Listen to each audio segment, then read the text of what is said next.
दुर्गा सप्तशती 12वें अध्याय की कथा।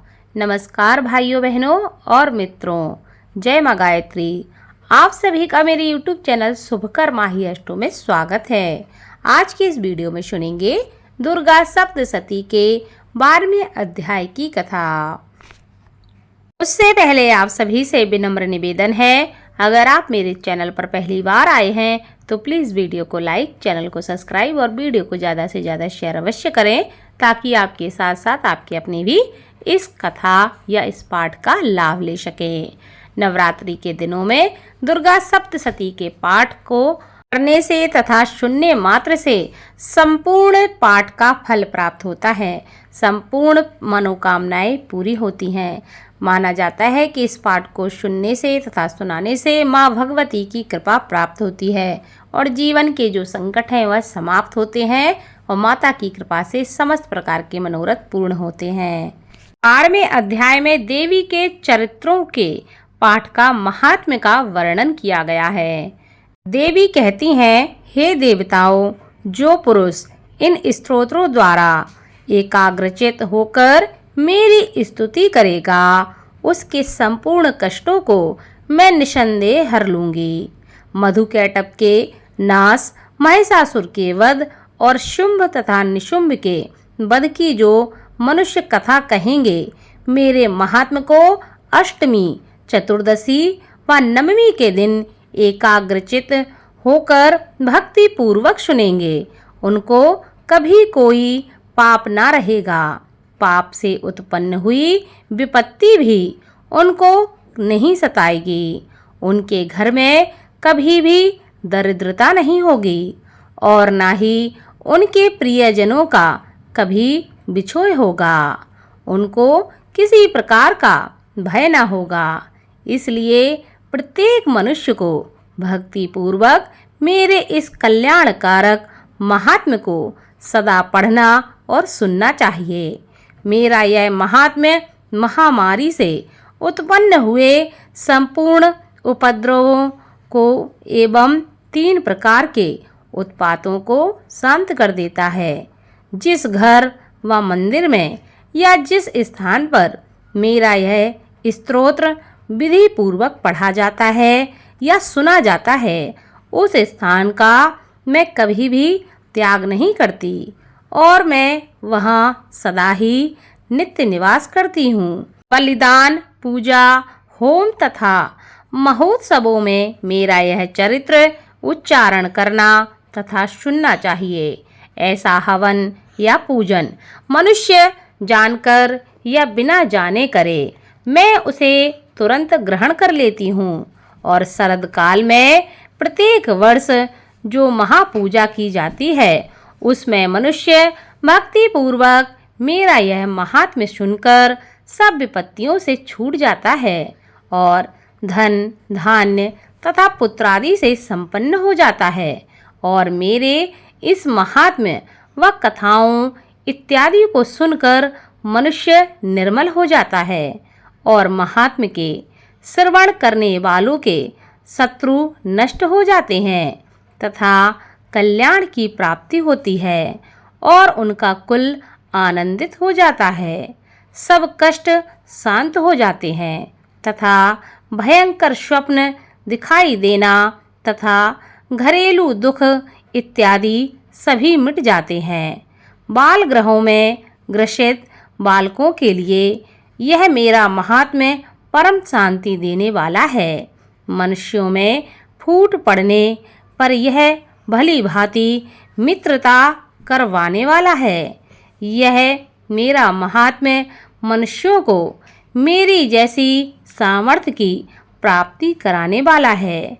पशु, पुष्प, अर्घ्य, धूप, गंध, दीपक इत्यादि सामग्रियों द्वारा पूजन करने से, ब्राह्मण को भोजन करा के, हवन करके, प्रतिदिन अभिषेक करके, नाना प्रकार के भोगों को अर्पण करके और प्रत्येक वर्ष दान इत्यादि करके जो मेरी आराधना करता है और उससे मैं जैसी प्रसन्न हो जाती हूँ, वैसे ही प्रसन्न मैं इस चरित्र के सुनने से हो जाती हूँ। यह महात्म्य श्रवण करने पर पापों को हर लेती हूँ तथा आरोग्य प्रदान करती हूँ। मेरे प्रादुर्भाव का कीर्तन दुष्ट प्राणियों से रक्षा करने वाला है। युद्ध में दुष्ट दैत्यों का संहार करने वाला है। इसके सुनने से मनुष्य को शत्रुओं का भय नहीं रहता। हे देवताओं, तुमने जो मेरी स्तुति की है अथवा ब्रह्मा जी ने जो मेरी स्तुति की है, वह मनुष्यों को कल्याणमयी बुद्धि प्रदान करने वाली है। वन में सूने मार्ग में अथवा दावानल से घिरे जाने पर, वन में चोरों से घिरा हुआ या शत्रुओं द्वारा पकड़ा हुआ, जंगल में सिंहों से, व्याघ्रों से या जंगली हाथियों द्वारा पीछा किया हुआ, राजा के क्रुद्ध हो जाने पर, मारे जाने के भय से, समुद्र में नाव के डगमगाने पर, भयंकर युद्ध में फंसा होने पर, किसी भी प्रकार की पीड़ा से पीड़ित, घोर बाधाओं से दुखी हुआ मनुष्य मेरे इस चरित्र को स्मरण करने से तथा सुनने से समस्त प्रकार के संकटों से मुक्त हो जाता है। मेरे प्रभाव से सिंह, चोर या शत्रु इत्यादि दूर भाग जाते हैं और मेरे पास नहीं आते।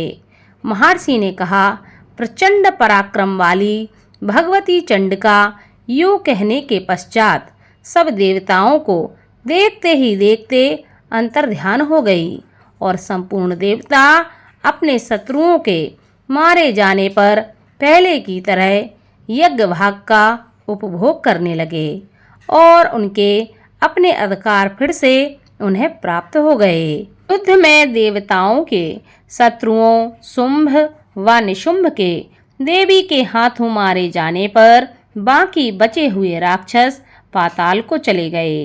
हे राजन, इस प्रकार भगवती अंबिका नित्य होती हुई भी बार बार प्रकट होकर इस जगत का पालन करती है, उसको मोहित करती है, जन्म देती है और प्रार्थना करने पर समृद्धि भी प्रदान करती है।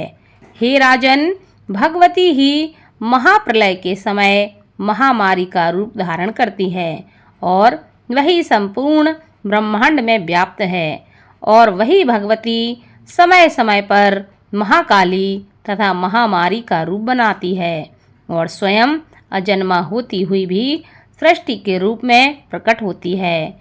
वह सनातनी देवी प्राणियों का पालन करती है और वही मनुष्य के अभ्युदय के समय घर में लक्ष्मी का रूप बनाकर स्थित हो जाती है तथा अभाव के समय दरिद्रता बनकर विनाश का कारण बन जाती है। पुष्प, धूप और गंध आदि से पूजन करके उसकी स्तुति करने से वह धन एवं पुत्र देती है और धर्म में शुभ बुद्धि प्रदान करती है। इस प्रकार नवरात्रि में या प्रतिदिन जब भी जो भी मनुष्य इस पाठ को श्रद्धापूर्वक सुनता है, श्रवण करता है, उसके समस्त प्रकार के संकट माता दूर कर देती हैं और उसके जीवन के कलेशों को हर लेती हैं। माँ भगवती अपनी कृपा से उसके जीवन में सुख समृद्धि का वरदान उसे प्रदान करती हैं। इसी के साथ दुर्गा सप्तशती के 12वें अध्याय की कथा संपूर्ण हुई। अगले और अंतिम अध्याय की कथा आपको कल के वीडियो में सुनने को मिलेगी। धन्यवाद। इस वीडियो को ज़्यादा से ज़्यादा शेयर अवश्य करें ताकि आपके साथ साथ आपके जो अपने हैं वह भी इस पाठ को सुन सकें और माँ भगवती की कृपा से उनके जीवन में भी किसी भी प्रकार का संकट और कष्ट ना रहे और उनके जीवन के भी सभी मनोरथ पूर्ण हो सकें। बोलो माँ भगवती की जय।